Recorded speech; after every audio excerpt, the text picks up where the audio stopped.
जय माँ मंगला गौरी। आप सभी भक्तों को सादर प्रणाम।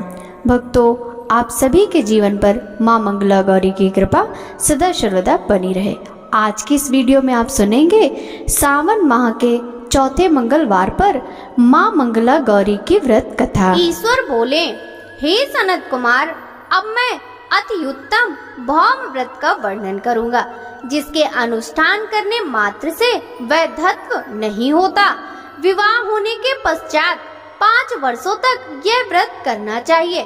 इसका नाम मंगला गौरी व्रत है। यह पापों का नाश करने वाला है। विवाह के पश्चात प्रथम श्रावण शुक्ल पक्ष में पहले मंगलवार को यह व्रत आरंभ करना चाहिए। केले के खम्भों से सुशोभित एक पुष्प मंडल बनाना चाहिए और उसे अनेक प्रकार के फलों तथा रेशमी वस्त्रों से सजाना चाहिए। उस मंडप में अपने सामर्थ्य के अनुसार देवी की स्वर्णमयी अथवा धातु की बनी प्रतिमा स्थापित करनी चाहिए। उस प्रतिमा को 16 उपचारों से, 16 दूर्वा दलों से, 16 चावलों से तथा 16 चने की दालों से मंगला गौरी नामक देवी की पूजा करनी चाहिए और 16 बत्तियों से 16 दीपक जलाने चाहिए। दही तथा भात का नैवेद्य भक्ति पूर्वक अर्पित करना चाहिए। देवी के पास ही पत्थर का सील तथा लोढ़ा स्थापित करना चाहिए। 5 वर्ष तक इस प्रकार से करने के पश्चात उद्यापन करना चाहिए। माता को वायन प्रदान करना चाहिए, जिसकी विधि आप सुनिए। अपने सामर्थ्य अनुसार एक पल प्रमाण स्वर्ण की अथवा उसके आधे प्रमाण की अथवा उसके आधे भी प्रमाण की मंगला गौरी की प्रतिमा निर्मित करानी चाहिए।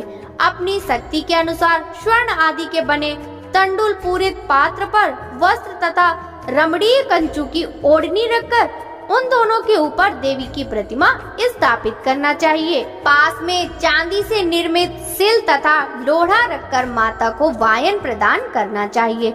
इसके बाद 16 सुवासिनियों को प्रयत्न पूर्वक भोजन कराना चाहिए। हे विप्र, इस विधि से व्रत करने पर 7 जन्मों तक सौभाग्य बना रहता है और पुत्र पौत्रादि के साथ संपदा विद्यमान रहती है। सनत कुमार बोले, सर्वप्रथम इस व्रत को किसने किया था? किसको इसका फल प्राप्त हुआ? हे शंभो, जिस तरह से मुझे इसके प्रति निष्ठा हो जाए, कृपया करके वैसे ही बताइए।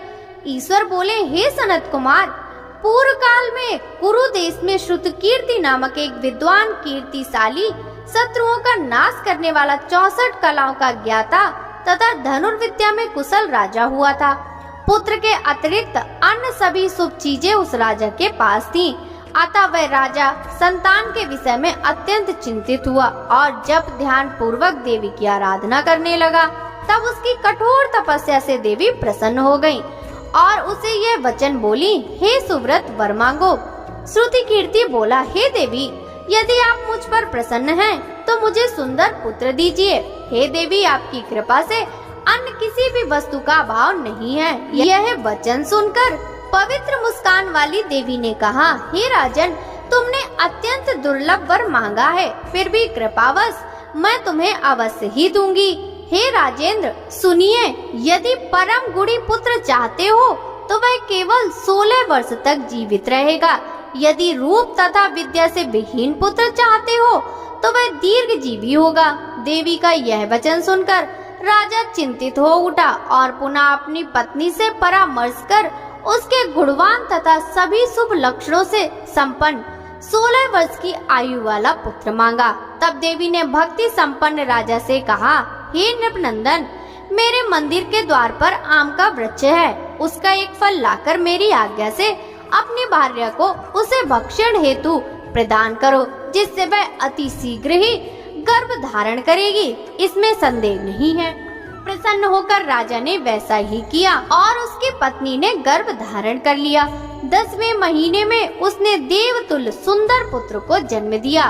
तब हर्ष तथा शोक से युक्त राजा ने बालक का जात कर्म आदि संस्कार किया। शिव का स्मरण करते हुए उसका नाम चिरायु रखा। इसके बाद पुत्र के 16 वर्ष के होने पर पत्नी सहित राजा चिंता में पड़ गए। वे विचार करने लगे कि यह पुत्र बड़े कष्ट से प्राप्त हुआ है और मैं इसकी दुखद मृत्यु अपने सामने ही कैसे देख सकूंगा। ऐसा विचार कर राजा के पुत्र को उसके मामा के साथ काशी भेज दिया। प्रस्थान के समय राजा की पत्नी ने अपने भाई से कहा कि कार्तिक का वेश धारण करके मेरे पुत्र को काशी ले जाइए। मैंने भगवान मृत्युंजय से पूर्व में पुत्र के लिए प्रार्थना की थी और कहा था कि हे विश्वेश, आप जगतपति की यात्रा के लिए मैं उस पुत्र को अवश्य भेजूंगी। अतः आप मेरे पुत्र को आज ही ले जाइए और सावधानी पूर्वक इसकी रक्षा कीजिएगा। अपनी बहन की यह बात सुनकर भांजे के साथ वह चल पड़ा। कई दिनों तक चलते चलते वह आनंद नामक नगर में पहुंचा। वहां सभी प्रकार की समृद्धियों से संपन्न वीरसेन नामक एक राजा रहता था। उस राजा की सर्वलक्षण संपन्न युवा अवस्था प्राप्त मनोहर तथा रूप लावण्यमयी मंगला गौरी नामक कन्या थी। सभी उपमानों को तुच्छ करके सौंदर्य अभिवृद्धि को प्राप्त वह कन्या किसी समय सखियों के साथ नगर के उपवन में क्रीड़ा करने के लिए गई हुई थी। उसी समय वह चिरायु तथा उसका मामा वे दोनों भी वहां पहुंच गए। उस कन्या को देखते ही लालसा से वहीं विश्राम करने लगे। इसी बीच विनोद पूर्वक क्रीड़ा करती हुई उन कन्याओं में किसी एक ने कुपित होकर राजकुमारी को रांडा यह कुवचन कह दिया। तब उस समय अशुभ वचन को सुनकर राजकुमारी ने कहा, तुम अनुचित बात क्यों बोल रही हो? मेरे कुल में तो इस प्रकार की कोई नहीं है। मंगला गौरी की कृपा से तथा उनके व्रत के प्रभाव से विवाह के समय जिसके सर पर मेरे हाथ से अक्षत पड़ेंगे, हे सखी, वह यदि अल्प आयु वाला होगा तो वह भी चिरंजीवी हो जाएगा। इसके बाद वह सभी कन्याएं अपने अपने घर चली गईं। उसी दिन राजकुमारी का विवाह था। बाहिक देश के दृढ़धर्मा नामक राजा के सुकेतु नामक वाले पुत्र के साथ उसका विवाह निश्चित किया गया था। वह सुकेतु विद्याहीन, कुरूप तथा बहरा था। तब सुकेतु के साथ आए हुए उन लोगों ने विचार किया कि इस समय कोई दूसरा श्रेष्ठ वर ले आना चाहिए और विवाह संपन्न हो जाने के बाद वहां सुकेतु पहुंच जाए। उन लोगों ने चिरायु के मामा के पास जाकर याचना की कि आप इस बालक को हमें दे दीजिए, जिससे हमारा कार्य सिद्ध हो जाए। इस पृथ्वी पर परोपकार के समान दूसरा कोई धर्म नहीं है। उनकी यह बात सुनकर चिरायु का मामा मन ही मन बहुत प्रसन्न हुआ, क्योंकि इसने उपवन में पहले ही कन्या मंगला गौरी की बात सुन ली थी। फिर भी उसने एक बार कहा कि आप लोग इसे किस लिए मांग रहे हैं? कार्य की सिद्ध हेतु वस्त्र, अलंकार आदि मांगे जाते हैं, वर तो कहीं भी नहीं मांगा जाता। तथापि आप लोगों का सम्मान रखने के लिए मैं इसे दे रहा हूँ। इसके बाद चिरायु को वहाँ से ले जाकर उन दोनों ने विवाह संपन्न कराया। सप्तपदी आदि के हो जाने पर रात्रि में शिव पार्वती की प्रतिमा के समक्ष उस चिरायु ने हर्षयुक्त होकर मंगला गौरी के साथ शयन किया। उसी दिन चिरायु के 16 वर्ष पूर्ण हो चुके थे और अर्धरात्रि में साक्षात्कार सर्प रूप में वहां आ गया। इसी बीच संयोगवश राजकुमारी जाग गई। उसने उस महासर्प को वहां देखा और भय से व्याकुल होकर कांपने लगी। तभी उस कन्या ने धैर्य धारण 16 उपचारों से सर्प की पूजा और पीने के लिए उसे दूध दिया। उसने दीनता भरी वाणी में उस सर्प से प्रार्थना तथा स्तुति की। मंगला गौरी प्रार्थना करने लगी, मैं उत्तम व्रत को करूंगी जिससे मेरे पति जीवित रहें। ये जिस तरह से चिरकाल तक जीवित रहें, आप वैसा कीजिए। इतने में सर्प वहां स्थित एक कमंडलू में प्रवेश कर गया और उस मंगला गौरी ने अपनी कंचुकी से उस कमंडलू का मुंह बांध दिया। इसी बीच उसका पति अंगड़ाई लेकर जाग गया और अपनी पत्नी से बोला, हे प्रिय, मुझे भूख लगी है। तब वह अपनी माता के पास जाकर खीर, लड्डू आदि ले आई और उसके द्वारा दिए भोज्य पदार्थ को उसने प्रसन्न मन होकर खाया। भोजन के पश्चात हाथ धोते समय उसके हाथ से अंगूठी गिर पड़ी। तांबुल खाकर वह पुनः सो गया। इसके बाद मंगला गौरी कमंडलू को फेंकने के लिए जाने लगी। विधि की कैसी गति है कि उस कमंडलू में से बाहर की ओर जगमग करती हुई हार कांति को देखकर वह आश्चर्यचकित हो गई। घट में स्थित उस हार को उसने अपने कंठ में धारण कर लिया। इसके बाद कुछ रात शेष रहते ही चिरायु का मामा उसे आकर ले गया। इसके बाद वर पक्ष के लोग सुकेतु को वहां ले आए। उसे देख मंगला गौरी ने कहा कि यह मेरा पति नहीं है। तब उन सभी ने उससे कहा, हे सुबे, तुम यह क्या बोल रही हो? यहाँ तुम्हारा कोई परिचायक हो तो उसे हम लोगों को बताओ। मंगला गौरी बोली, जिसने रात्रि में 9 रत्नों से बनी अंगूठी दी है, उसकी अंगुली में इसे डालकर परिचायक निशानी देख ले।